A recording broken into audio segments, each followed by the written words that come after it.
കേരളത്തിന്റെ ആരോഗ്യ മേഖലയെയും വിദ്യാഭ്യാസ മേഖലയെയും അഭിനന്ദിച്ച കർണാടക റവന്യൂ മന്ത്രിയും കോൺഗ്രസ് നേതാവുമായ കൃഷ്ണ ഭൈരഗൌഡ.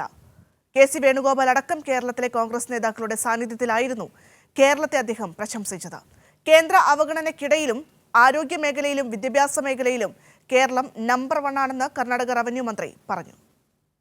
കായംകുളത്ത് Alappuzha M P K C. Venugopal സംഘടിപ്പിച്ച പരിപാടിയിലാണ് കർണാടകയിൽ നിന്നുള്ള കോൺഗ്രസ് നേതാവും റവന്യൂ മന്ത്രിയുമായ കൃഷ്ണ ഭൈരഗൌഡയുടെ കേരളത്തിന്റെ വികസന നേട്ടങ്ങളെക്കുറിച്ചുള്ള വിലയിരുത്തൽ.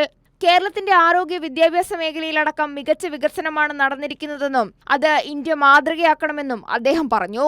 We are in Kerala. When we talk about development, we talk about various things, as I said.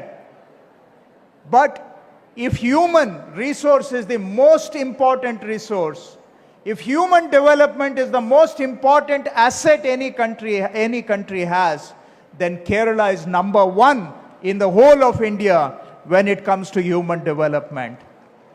Education, Kerala is number 1.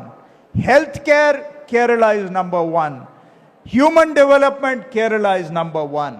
It is the shining example for the whole of India, not Gujarat. Gujarat, if you look at their education, health index, social development index, they are way behind Kerala.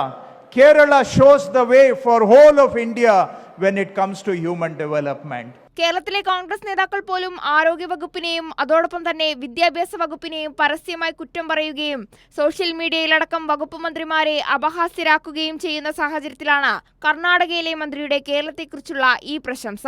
K C. വേണുഗോപാലും കോൺഗ്രസിലെ മറ്റ് നേതാക്കളെയും വേദിയിലിരുത്തിയാണ് കേരളം ഇന്ത്യക്ക് തന്നെ മാതൃകയാണെന്നും മറ്റു സംസ്ഥാനങ്ങളിൽ ഇത് മാതൃകയാക്കണമെന്നും മന്ത്രി വ്യക്തമാക്കിയത്.